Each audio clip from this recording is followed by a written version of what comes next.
কলকাতা শহরের মাটির নিচে নিকাশি এবং জলের লক্ষাধিক পাইপলাইন। এরকম পাইপলাইন কোথায় কত রয়েছে তা এবার দেখা যাবে ম্যাপে। ডিজিটাল ম্যাপ তৈরি করছে কলকাতা পুরসভা। এই ম্যাপ তৈরি হলে খোঁড়াখুঁড়ির আগেই জানা যাবে সেখানে মাটির নিচে পাইপলাইন রয়েছে কিনা।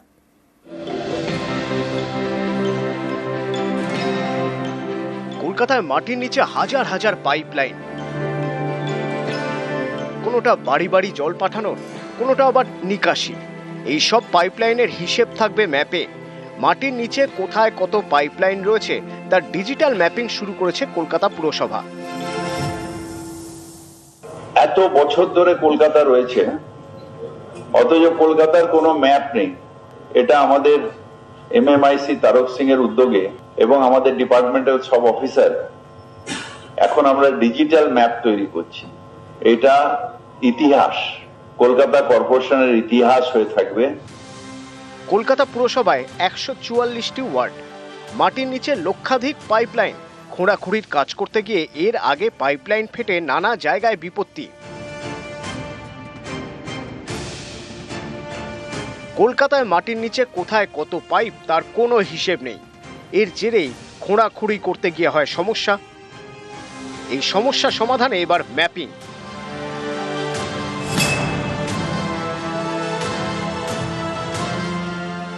ডিজিটাল ম্যাপ তৈরির কাজ ইতিমধ্যেই শুরু করে দিয়েছে কলকাতা পুরসভা।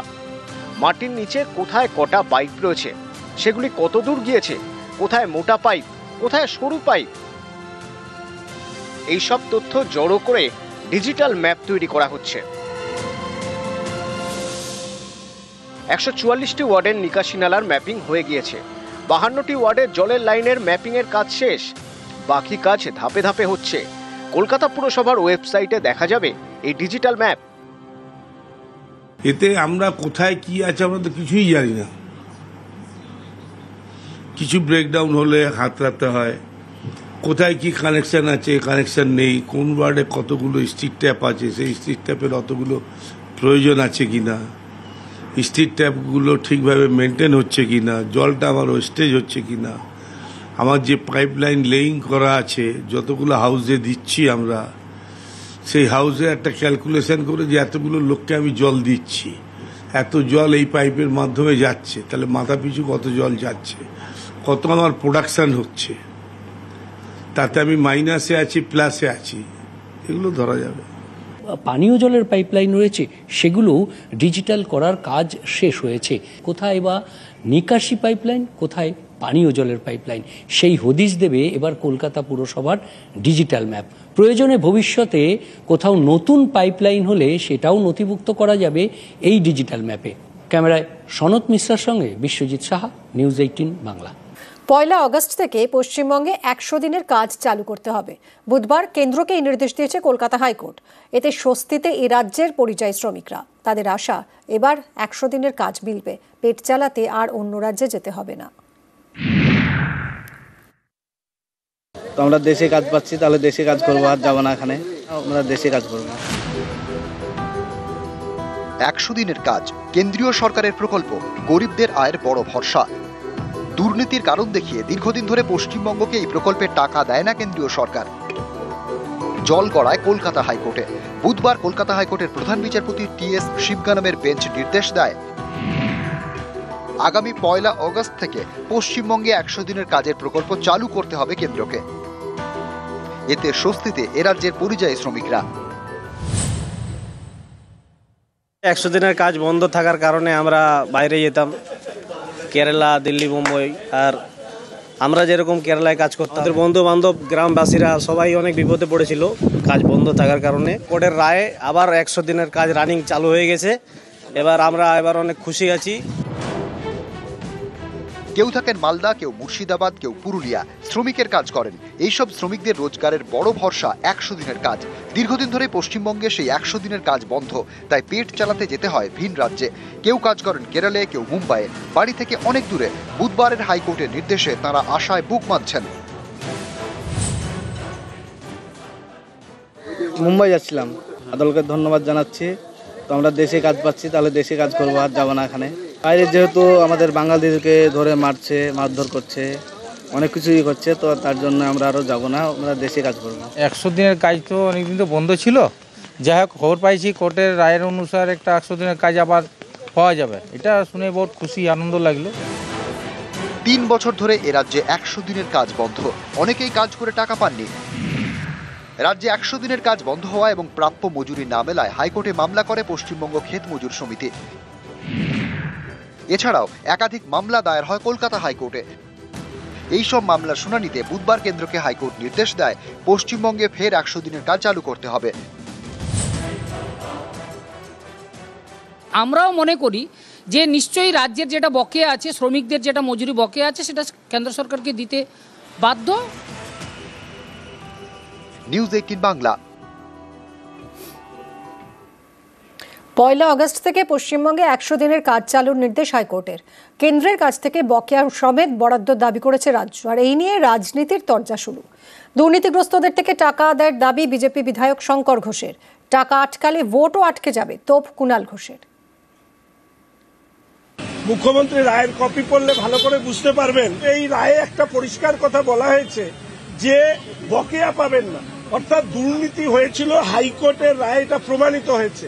তাহলে 100 দিনের টাকা, যার দুটো কম্পোনেন্ট আছে, মেটেরিয়াল এবং মজুরি, 60-40।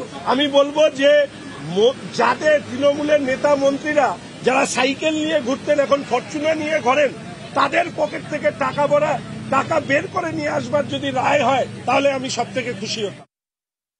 কোনো নেতা এমন ভাব করছেন যেন তারা দিচ্ছেন, এটা অধিকার, মানুষ কাজ করেছে তার অধিকার। সব থেকে বেশি দেশের ভুয়ো জব কার্ড উত্তরপ্রদেশে ধরা পড়েছে, তাহলে তাদের কাছে টাকা যাচ্ছে কেন? যদি কোনো কেসে, কোনো এলাকায় কোথাও কোনো প্রবলেম থাকে, 100 বার তদন্ত হোক।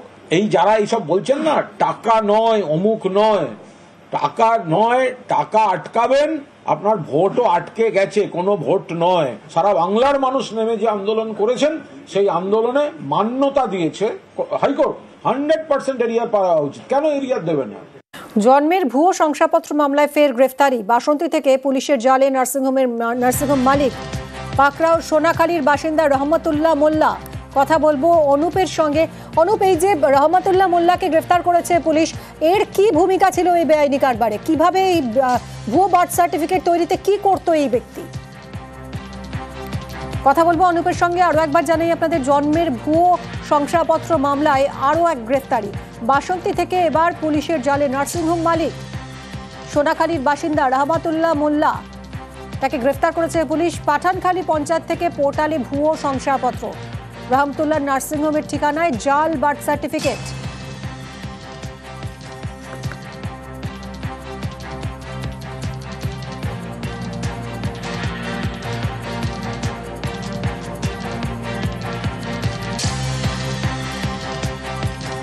জন্মের ভুয়ো শংসাপত্র মামলায় গ্রেফতারি। বাসন্তী থেকে পুলিশের জালে নার্সিংহোম মালিক পাকড়াও সোনাখালীর বাসিন্দা রহমতুল্লাহ মোল্লা।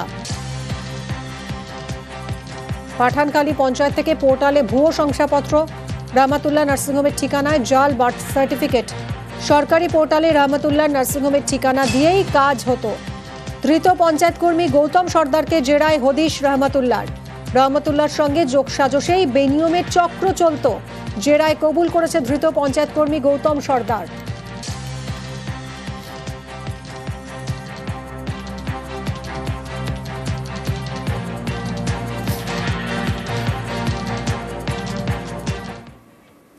ভুয়ো জন্মে পাসপোর্ট বাতিল। পাঠানখালীর ভুয়ো জন্ম শংসাপত্রে পাসপোর্ট বাতিলের আবেদন। রিজিওনাল পাসপোর্ট অফিসে সরাসরি চিঠি লালবাজারের। গোসাবার পাঠানখালী পঞ্চায়েত থেকে 3,500 ভুয়ো শংসাপত্রের পাসপোর্ট চিহ্নিত করে বাতিলের আবেদন। শংসাপত্রের রেজিস্ট্রেশন নাম্বার রিজিওনাল পাসপোর্ট অফিসে রেজিস্ট্রেশন নাম্বার পাঠিয়েছে লালবাজার। হাওড়ার বাসুদেবপুর, মালদার মানিকচকেও ভুয়ো শংসাপত্র।